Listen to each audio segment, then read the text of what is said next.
Class 6 history notes NCERT. शिल्प तथा शिल्पकार। पुरास्थलों से मिट्टी के बहुत ही पतले और सुंदर काले रंग के बर्तन मिले हैं। उत्तर में बनारस और दिल्ली में मदुरई शिल्प में प्रमुख केंद्र थे। शिल्पकारों तथा व्यापारियों का अपना अपना संघ था जो श्रेणी कहलाता था। व्यापारियों में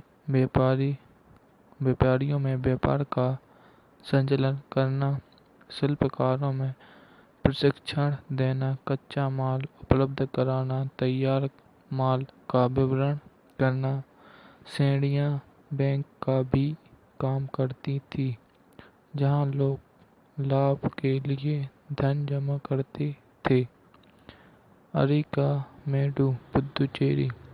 लगभग 2200 से 1900 साल पहले अरिकामेडु का पतन था।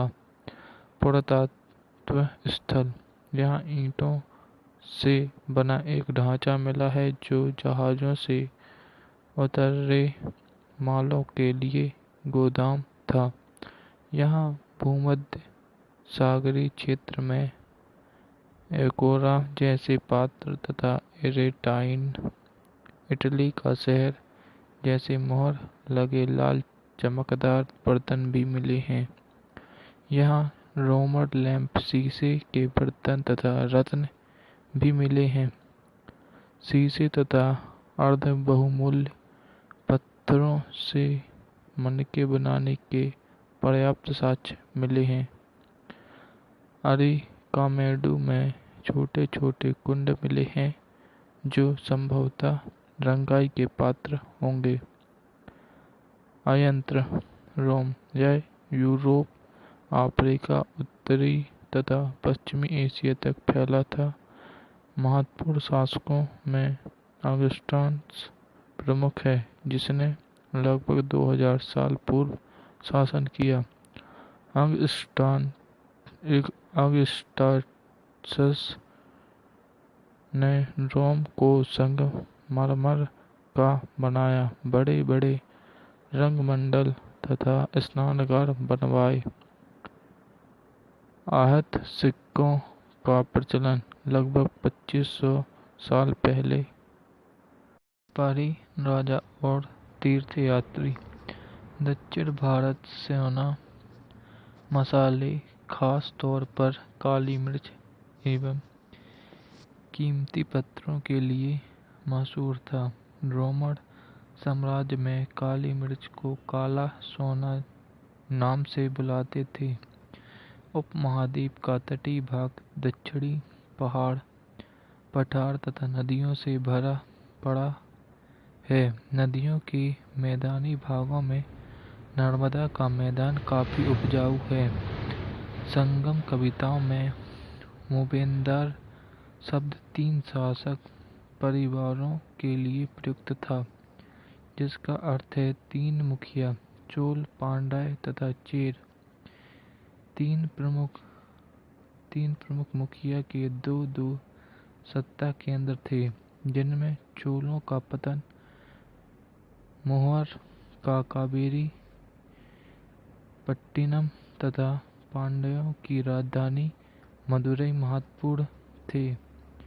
पश्चिम भारत के सातवाहन साम्राज्य प्रभावी था, जिसके प्रमुख राजा गौतमी पुत्र सातकर्णी थे। उनकी मां गौतमी बालश्री के अभिलेख से पता चलता है। सातवाहन शासन दक्षिण की ओर जाने वाला रास्ता के स्वामी कहलाते थे। रेशम मार्ग। रेशम बनाने की तकनीक का आविष्कार सबसे पहले चीन में लगभग 7000 साल पहले हुआ। जिस रास्ते में रेशम पश्चिमी देशों में ले जाया जाता था, वह रेशम मार्ग कहलाया। रेशम मार्ग पर नियंत्रण रखने वाले शासकों में कुषाण प्रमुख थे। इनका शासन मध्य एशिया तथा पश्चिमी उत्तर भारत पर था। पेशावर और मथुरा प्रमुख केंद्र थे। सबसे पहले सोने के सिक्के कुषाणों ने ही जारी किए। तक्षशिला इनके राज्य का हिस्सा था। बौद्ध धर्म का प्रचार। कुषाणों का सर्वप्रमुख राजा कनिष्क था। लगभग 1900 साल पूर्व बुद्ध की जीवनी बुद्ध रचित के रचनाकार अश्वघोष कनिष्क के दरबारी थे। इस समय बौद्ध धर्म की एक नई धारा महायान का विकास हुआ, जिसकी दो विशेषताएं थी। पहली, बुद्ध की प्रतिमाओं का निर्माण अधिकांश मथुरा तथा कुछ तक्षशिला में। दूसरा, बोधिसत्व में आस्था। ज्ञान की प्राप्ति के बाद एकांतवास की समाप्ति हुई। अब वे लोगों को शिक्षा देने और मदद के लिए सामाजिक परिवेश में रहने लगे। बोधिसत्व चीन और जापान तक फैला तो बुद्ध धर्म का प्रसार पश्चिमी और दक्षिणी भारत में हुआ।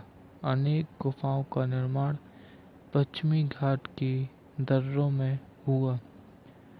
बौद्ध धर्म दक्षिण पूर्व की ओर श्रीलंका, म्यांमार, थाईलैंड तथा इंडोनेशिया इत्यादि में फैला।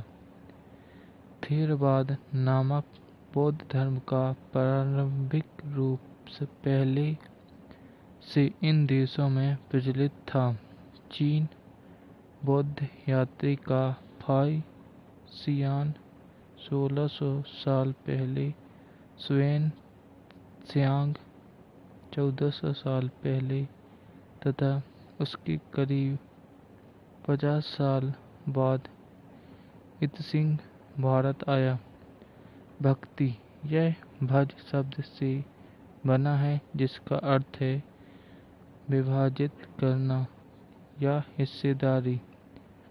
इनका एक अर्थ यह भी है भगवान जो अपने ऐश्वर्य तथा सुख को भक्तों के साथ बांटता है तथा भक्त के बीच परस्पर अंतरंग संबंध। भक्ति मार्ग की चर्चा भगवत गीता में है। महाभारत का भाग। शिव भक्त अपार द्वारा 1400 साल पहले तमिल में लिखी गई कविता प्रसिद्ध है। अयंत्र, लगभग 2000 साल पहले पश्चिमी एशिया में ईसाई धर्म का उदय। ईसा मसीह का जन्म बेथलेहम में हुआ। उस वक्त रोमन साम्राज्य का भाग था। ईसा मसीह के उपदेश बाइबिल नामक ग्रंथ में है।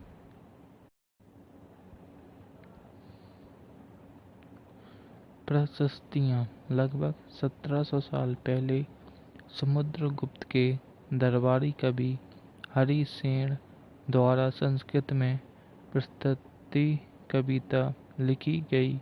इलाहाबाद में अशोक स्तंभ पर खुदाई। प्रशस्ति का अर्थ है प्रशंसा, जिसमें हरिसेन ने समुद्रगुप्त को युद्धों को जीतने वाला राजा, विद्वान तथा एक उत्कृष्ट कवि बताया है। इसके अलावा इलाहाबाद प्रशस्ति में आर्यावर्त के 9 शासकों, दक्षिणापथ के 12 शासकों, असम, तटीय बंगाल, नेपाल और उत्तर पश्चिम के कई गण तथा संघ के राजाओं, बाह्य इलाके के कई शासकों, जिनमें संभवतः शक एवं कुषाण थे, की चर्चा की है, जो समुद्रगुप्त की अधीनता स्वीकार करते थे। प्रयाग, इलाहाबाद का पुराना नाम। उज्जैन तथा पाटलिपुत्र गुप्त शासक के केंद्र थे। प्रशस्तियाँ शासक की वंशावली के विषय में भी बताते हैं। जैसे समुद्रगुप्त की वंशावली में पिता चंद्रगुप्त गुप्त वंश के प्रथम शासक, माँ कुमार देवी लिच्छवीगढ़ की इत्यादि। चंद्रगुप्त द्वितीय ने महाराजा धीराज की पदवी धारण की तथा पश्चिम भारत के सैन्य अभियान में शकों को परास्त किया। कालिदास और आर्यभट्ट चंद्रगुप्त द्वितीय के दरबार में थे।